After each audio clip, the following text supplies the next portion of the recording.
Hi there, I'm Natasha. This is my channel, Always Be Crafting, and today I'm doing Vlogmas Day 7. Now, I know you can hear my voice. I'm a little scratchy croaky. If you've been here before, you know this is not, I think, the quality of my voice, generally speaking.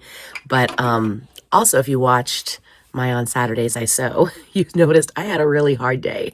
And I think it was compounded with the fact that I was coming down with a little bit of a head cold. So I've had just runny nose and congestion, and my ear has been popping. So I'm going to the ENT this morning because I don't think I'm fit for work, which stinks. What do I do for work? Again, if you're new here, you don't know. I am a preschool music teacher, and that takes a lot of energy. And while I think I could get away with not singing my best with preschoolers, they're very forgiving, you still have to bring it with the energy. There's a lot of jumping and spinning and, marching. We've got lots of movement involved in a music class. And I think that would kill me. Honestly, I think I would die. Oh, before I forget, do you see this cute little thing? On Saturday, one of the things that went wrong was I was making this totini. It does not have lining. I did finish the outside, and I put my cute little Vlogmas Day 6 tag on it, and I think it looks really cute as a purse tag. I actually have my Cricut machine down the hall. It's just the other side of the basement. It's not that big of a basement, but just over there on the other side of the staircase, I have my Cricut machine going, cutting out more cork to make more purse tags. If you watched last week, I had been debating between circles, stars, and hearts. I've decided to streamline things and make my life a little easier. I'm only doing circles. Maybe in the future I'll offer up stars and hearts. But for right now, I have a craft fair on Saturday, so like 5 days away. I'm not feeling my best. And I think what I need to do is focus on what I can do, right? I can't do everything. I just can't. I think I can, but I really can't. Also, something I played with over the weekend that was not filmed because I was experimenting and playing was a Christmas stocking. Now, where did I put the Christmas stocking? Hold on, let me find it. Okay, I'm back. I had gone, if you were here on the first week, on the first day, you would have known on Vlogmas Day 1, I went through scraps and I found the box that has contained within it all the leftover blocks of quilt blocks, like in this case, 9 patch quilt blocks that were left behind by my mom. Now, I had already dug into these blocks and made a lot of stuff with them. I had made a quilt that went to the Festival of Quilts in England over the summer. And that was wonderful because I got to honor my mom and take her to the Festival of Quilts, something she didn't get to do in her life. Anyways, I was looking at this box of scraps. They're high quality scraps. They're just left behind blocks. I thought, well, maybe my mom wants me. Maybe this is divine intervention. I have these leftover blocks. I could use them and make it much faster to make something cool. So I took a bunch of 9 patches and I put them together. I put these couple little white binding strips in between for variety. And I made a stocking. Scoot back so you can see the stocking. Isn't that cute? And I used fusible batting. I had leftover batting, which, again, when you were watching that Vlogmas Day 1, you saw me find some batting, and I said, I think I have something for this. I did. I had to do a mini quilt. It's the Ghost mini quilt. Again, if you watched my Saturdays I Sew, you would have watched me making the Ghost mini quilt. And then my nose. And then I finished it, and I showed it off 2 days ago on this most recent Saturdays I Sew. Anyways, I had some leftover batting still after making the mini quilt. So it has batting, and then I used a fat quarter. This is a very fat quarter friendly project. If I didn't want to use blocks, I could have just used a fat quarter, and that's on my mind. Do I want to make some, not plain, but like Christmas themed stockings? Because I have like this whole pack of Christmas themed fat quarters that I kept thinking, will I do a quilt? Will I do a Christmas quilt? And I haven't, and I've had them in my stash since last year. So part of me is thinking maybe I should just make some stockings, but I also don't know if that would be a desirable item at the craft market or not. I don't think I'd have to charge very much. I would have to do the price analysis, but if I used a solid piece, then each one wouldn't take me much more than an hour between cutting and laying out and quilting and putting it together. And if I did multiples of them, I might even be able to get them down to like 45 minutes each, because the quilting is what takes the most time. If I was just cutting, ironing, and sewing into a stocking shape, it'd be very fast. But the quilting takes time. It just does. Your machine can only go so fast, you know? Anyways, so that's something I made. And the way I made it, a couple years ago, I had purchased a store-bought stocking. Yes, it's true. Because I wanted stockings for my dogs. And I didn't want to take the time or trouble to make them. I think I was just in a different place. And I was like, my dogs don't have stockings. I just purchased on sale, like those red and white simple stockings. But they came with a cardboard holding it out, like to make it like stocking shaped when it was hiking up, so it didn't, excuse me, my nose, so it didn't just like hang limply, I guess. And I saved it, because I save everything, because I thought, hey, now I have a template for a stocking. They make templates. You can buy templates online, but this one was already cardboard. And I thought, well, that's fantastic. And I have this whole drawer that I stick like templates in. And so I said to myself, hey, Natasha, don't you have a stocking template? I do. Oh, my nose. I'm so sorry. So, yes, I have a stocking template, and that's what I use to trace around. All right, what am I doing today? Well, first I'm going to the doctor. But when I come back from the doctor, I hope to make some Santa sacks.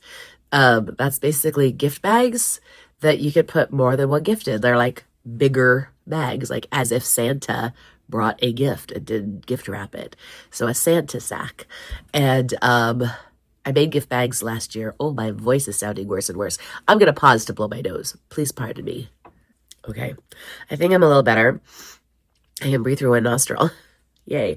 All right. So I've pulled out a lot of like half yard fabric cuts because I have a huge collection. If you don't know this about me, I mean, look at all these fabrics. That's just what you can see. There's like 20 times that behind closed doors and in boxes. It's ridiculous.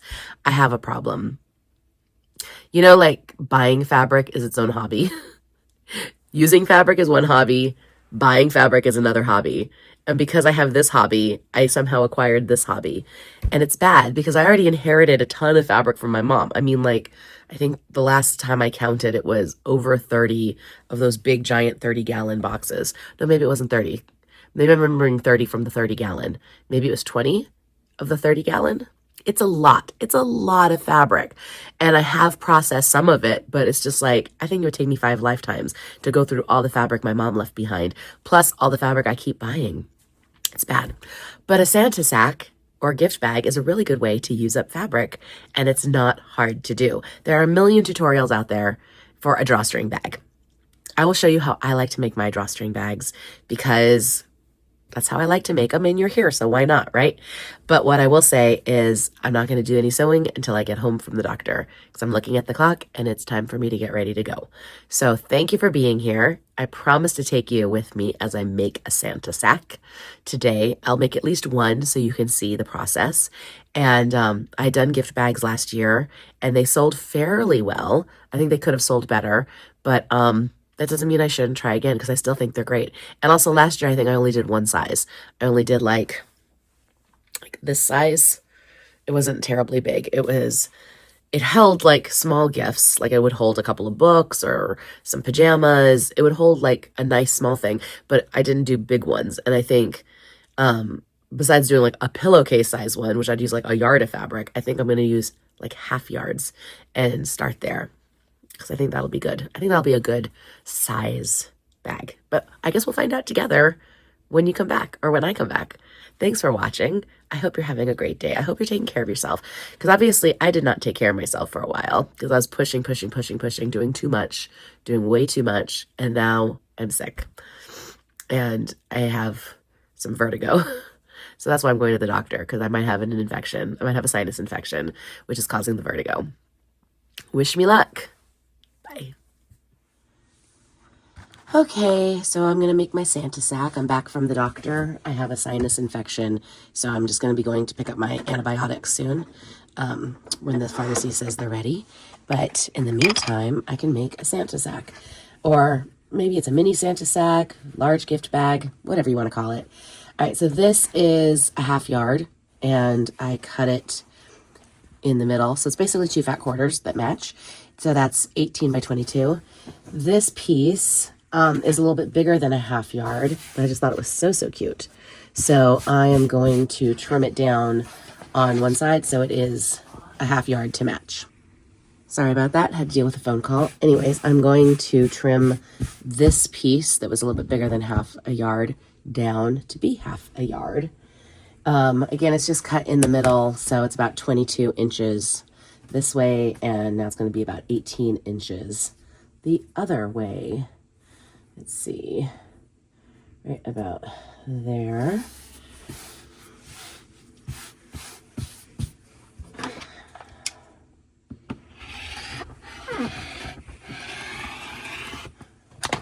Now these 2 long skinny pieces will go into my stash. And now I have 2 1/2 yard cuts.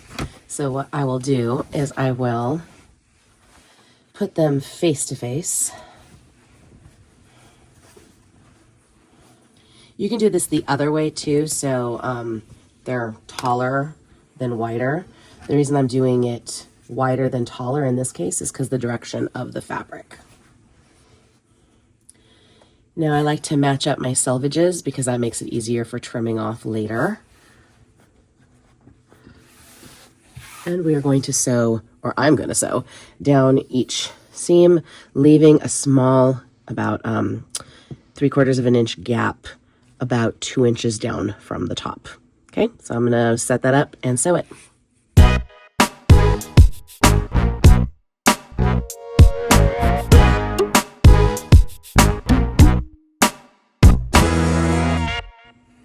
Okay, now that I've done that, you can see that when I open up the seam allowance, that there is a small hole in that seam allowance. That's going to be where the drawstring goes through. So now I'll turn it right side out. It's just a big tube at this point. And I am going to open up my seam allowance. And, sorry, this is a terrible angle I am filming at here. I am going to open up the seam allowance at the hole on each side. I'll put in a little pin to hold it open. You can make your the hole bigger if you want. I'm just using like 1/4 inch or 1/2 inch ribbon to go through these bags, so I didn't need it much bigger than just the 3/4 of an inch. So there's one. Where's the other one? Over here. Over here.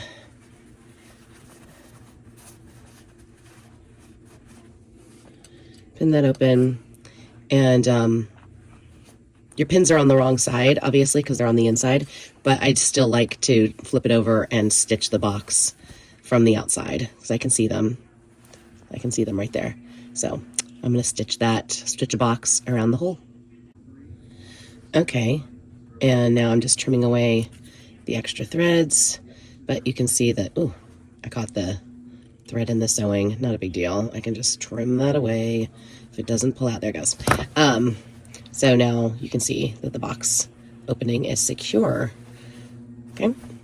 Now I'm going to go ahead and sew the other piece into a tube as well. This one, the green one, it's going to turn into a tube. And then I'm going to show you how I box my corners. I forgot to say that I got to put the two tubes together, don't I?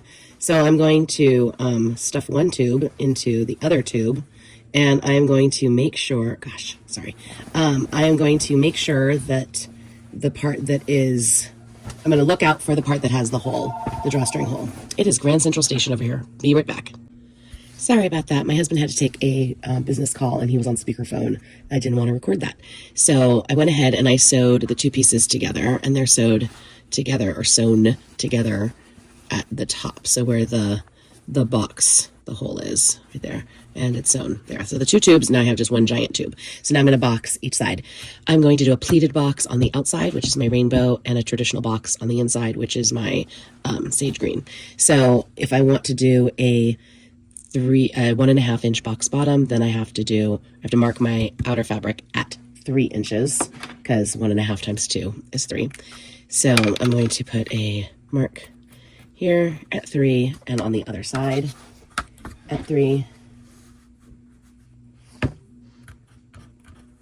And then on the interior, which is a traditional boxed bottom, I'll do a 1.5 inch square. So where is my 1.5 inch square? There it is. So I have this little tiny ruler, which is 1.5 inch.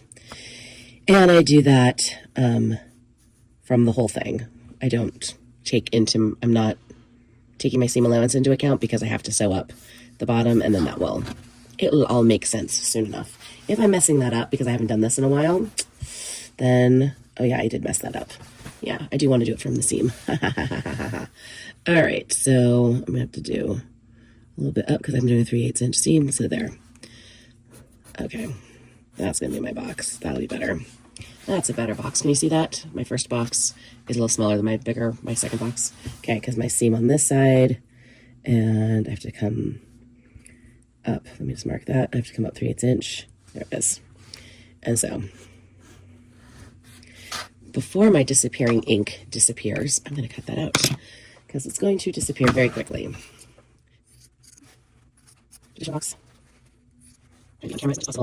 I just have you set up on a teeny tiny stand, not like on a full tripod. So I apologize. Okay, so traditional box on the inside. Let's go back to the pleated box on the outside. What I'm going to need to do is I am going to need to sew this hem first before I put it inside. Otherwise, I'll have an open bag, and that won't be very nice. So let me quickly close the bottom of my exterior, and then I probably have to remeasure my 3 inches because I didn't take my seam allowance into account. So let me do that. I'll be right back. Okay, I sewed up the bottom of the exterior, and I went ahead and I boxed my interior corners, and I left a turning gap, much bigger than necessary, but there we are. So we're gonna have that. I think I'd said before a 1 inch box bottom, a 1.5 inch box bottom. What I meant was to get a 3 inch box bottom, you need to have 1.5 inches on each side of a traditional. But on a pleated, you can get away with doing the 3 inches right here. So my 3 inch ruler is down. Find my marking pen again. Here it is. And I'm going to mark how far up my pleat needs to be. Okay, one side and the other.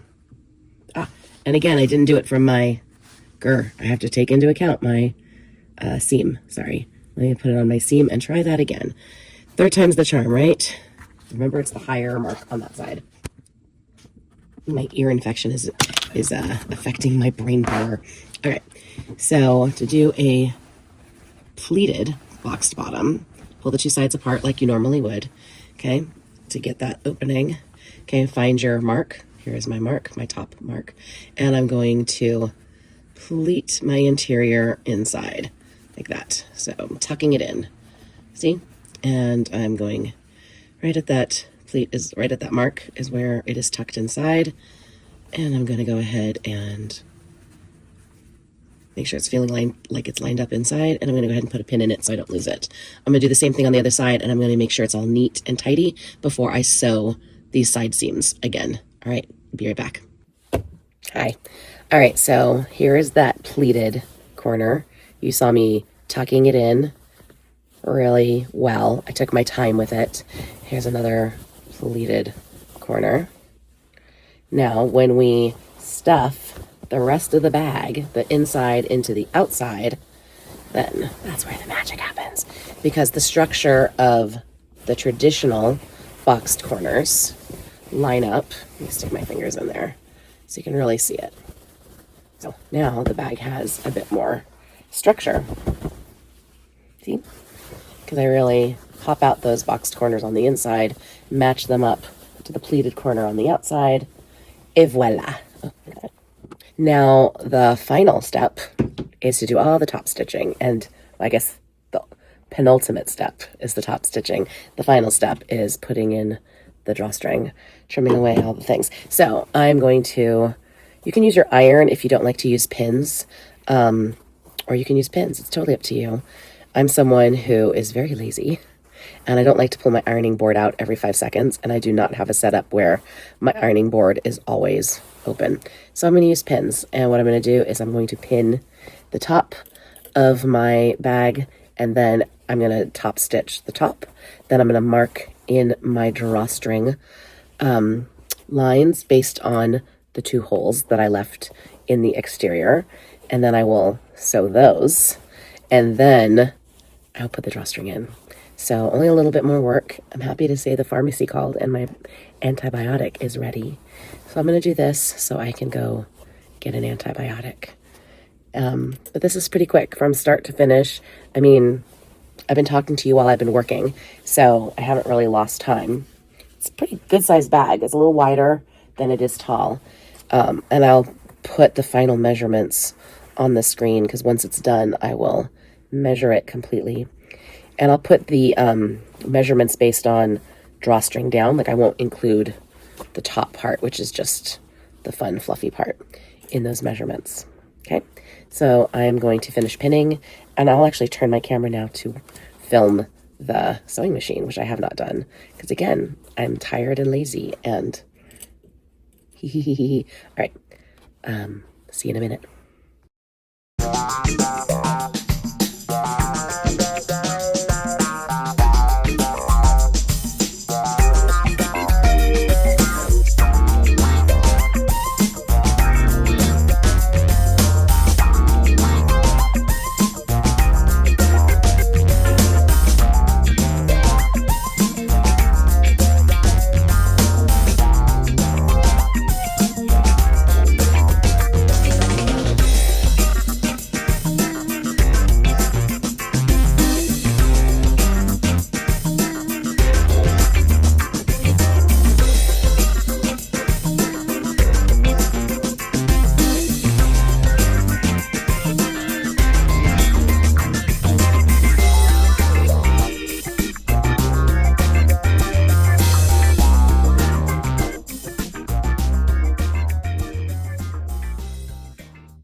Okay, I'm back. And I finished the bag. So you would have just watched me put in the drawstring, which in this case is ribbon, because why make drawstring when you can just use ribbon that's ready made? So you can see the size. Da-da-dum. And I like having this cute little fluff at the top. I think it's really pretty. And when something's in it, it'll stand up. But it's just a bag right now. So what can I say? Yes, it's wider than it is tall. It is finished. It's about 14 inches wide, and interior dimension inside is about 3 inches. 3 inches deep and 11 inches tall. So 14 by 3 by 11. That's a pretty good size box, or you could put in multiple pairs of pajamas or a ton of socks. So that's my Santa sack. And it was pretty easy from start to finish. I think it took me about an hour, but that's, I think, mostly because I was stopping to talk to you and do other things. I think I could get the timing down to less than an hour. If I do multiples at one time, you know, cut them out at one time, chain sew the tubes at one time. I think each step, if I did multiples at each step, when you put that all together and divided it, I think it'd be less than an hour per bag. And that's it. I hope you found this nice. I hope you're enjoying Vlogmas. I'm now leaving to go to the pharmacy to get my antibiotic. Wish me luck. Take care of yourself. Take care of yourself. Okay? Take care of yourself. I'll see you on Wednesday for Vlogmas Day 8.